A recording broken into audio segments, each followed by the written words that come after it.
আসসালামু আলাইকুম সবাইকে। সহজে স্পোকেন ইংলিশের পক্ষ থেকে স্বাগতম। আশা করছি সবাই ভালো আছেন।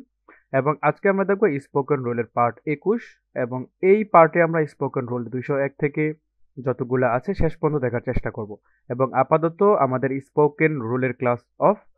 পরবর্তীতে যদি আমাদের আরো কিছু স্পোকেন রুল দরকার হয় ওগুলো আমরা ক্লাসে দিয়ে দেবো। এবং অতি শীঘ্রই আমরা বেসিক টু অ্যাডভান্স স্পোকেন ইংলিশের যে মেইন ক্লাস আছে ওই ক্লাসগুলো আমরা শুরু করব। তো চলেন শুরু করা যাক। Spoken rule number 201 because of being, হওয়ার কারণে বা থাকার কারণে। বিকজ অফ বিং শব্দটি ব্যবহার করে একটি কারণে কারো পরিস্থিতি বা অবস্থা বর্ণনা করা হয়। Structure because of being plus adjective অথবা verb.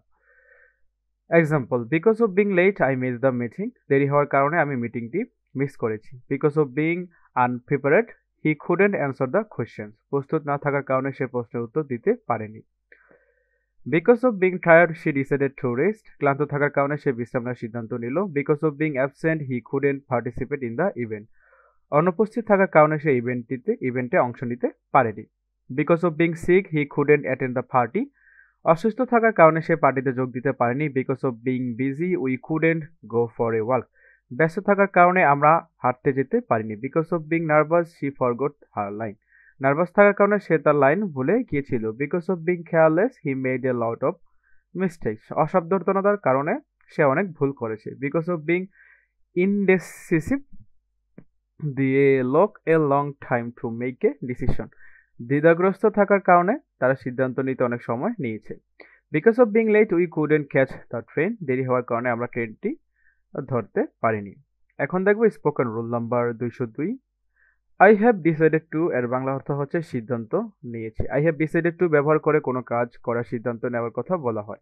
Structure I plus have decided to plus বার। I have decided to join a gym, আমি একটি জিমে যোগ দেওয়ার সিদ্ধান্ত নিয়েছি। She has decided to pursue her dream, সে তার স্বপ্ন অনুসরণ করার সিদ্ধান্ত নিয়েছে। We have decided to move to a new city, আমরা নতুন শহরে চলে যাওয়ার সিদ্ধান্ত নিয়েছি। They have decided to start a new business, তারা একটি নতুন ব্যবসা শুরু করার সিদ্ধান্ত নিয়েছে। You have decided to travel more often, তুমি আরো বেশি ভ্রমণ করার সিদ্ধান্ত নিয়েছো। He has decided to learn a new language, সে নতুন একটি ভাষা শেখার সিদ্ধান্ত নিয়েছে। I have decided to quit my job, আমি আমার চাকরি ছেড়ে দেওয়ার সিদ্ধান্ত নিয়েছি। She has decided to take a break, সে বিশ্রাম নেওয়ার সিদ্ধান্ত নিয়েছে। We have decided to volunteer for the community, আমরা সম্প্রদায়ের জন্য স্বেচ্ছাসেবক হওয়ার সিদ্ধান্ত নিয়েছি। They have decided to adopt a pet, তারা একটি পোষা প্রাণী পালনের সিদ্ধান্ত নিয়েছে। Spoken rule number 203। I didn't mean to, আমার উদ্দেশ্য ছিল না। আই ডিডেন্ট মিন টু ব্যবহার করে কোনো কিছু করার সময় অনিচ্ছাকৃত হওয়া বা কারো উদ্দেশ্য না থাকা বোঝায়। I plus didn't mean to plus verb. I didn't mean to hurt your feelings, আমি তোমার অনুভূতিতে আঘাত দিতে চাইনি। She didn't mean to make you angry, সে তোমাকে রাগানোর উদ্দেশ্যে কিছু করেনি। We didn't mean to cause trouble, আমরা সমস্যা সৃষ্টি করতে চাইনি। They didn't mean to miss the meeting, তারা মিটিংয়ে মিস করতে চায়নি। You didn't mean to embarrass me, তুমি আমাকে বিব্রত করতে চাইনি। He didn't mean to offend you, সে তোমাকে অপমান করতে চায়নি। I didn't mean to criticise, আমি সমালোচনা করতে চাইনি। She didn't mean to arrive late, সে দেরি করে আসতে চায়নি। We didn't mean to ignore your advice, আমরা তোমার পরামর্শ উপেক্ষা করতে চাইনি। 10 number, they didn't mean to make things difficult for you, তারা তোমার জন্য পরিস্থিতি কঠিন করতে চায়নি। আমরা এই স্পোকেন রুল যেহেতু আপাতত স্থগিত, রিসেন্টলি অন্য কিছুর ভিডিও আপলোড দিব। আশা করছি আপনারা আমাদের সাথে থাকবেন এবং ক্লাসগুলোর জন্য অপেক্ষা করবেন। Spoken rule number 204। I am dying to, আমি খুব আগ্রহী অথবা খুবই ইচ্ছা করছি। আই এম ডাইং টু শব্দের ব্যবহার হয় কোনো কিছু খুব আগ্রহ বা খুব ইচ্ছা করার জন্য। Structure I am dying to plus verb. I am dying to meet you, আমি তোমার সঙ্গে দেখা করতে খুব আগ্রহী। She is dying to see the new movie, সে নতুন সিনেমা দেখার জন্য খুবই উৎসুক। We are dying to try that new restaurant, আমরা নতুন রেস্টুরেন্টটি চেষ্টা করতে খুব আগ্রহী। They are dying to travel abroad, তারা বিদেশে ভ্রমণ করতে খুব আগ্রহী। You are dying two it that dessert, তুমি সেই মিষ্টান্ন খাওয়ার জন্য খুব উৎসুক। He is dying to learn how to dance, সে নাচ শেখার জন্য খুব আগ্রহী।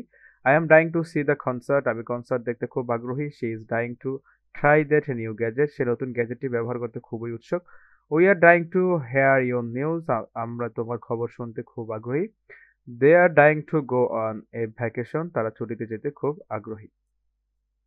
স্পোকেন রুল নাম্বার 205, স্টিল এখনো, এখন পর্যন্ত।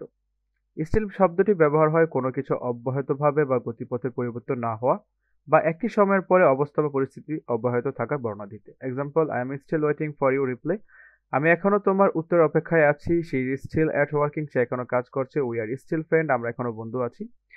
দে আর স্টিল নট হোম, তারা এখনো বাড়ি ফিরেনি।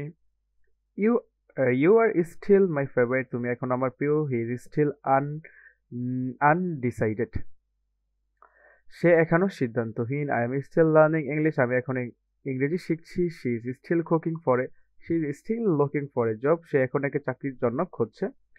We are still figuring out the plan, আমরা এখনো পরিকল্পনা বের করার চেষ্টা করছি। They are still recovering from the illness, তারা এখনো অসুস্থতা থেকে পুনরুদ্ধার করছে। এর মাধ্যমে আমাদের 205টা স্পোকেন রুলের একটা সুন্দর প্লেলিস্ট শেষ হলো।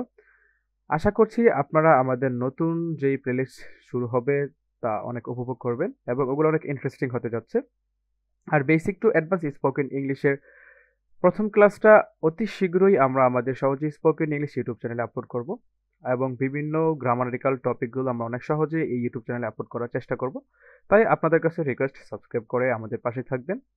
আশা করছি হতাশাগ্রস্ত বা আপনাদের এই সাবস্ক্রাইব করা কোনো বিফলে যাবে না, ইনশাল্লাহ। ধন্যবাদ আপনাদের সবাইকে যারা এই পর্যন্ত এসেছেন এবং পরবর্তীতে আসবেন।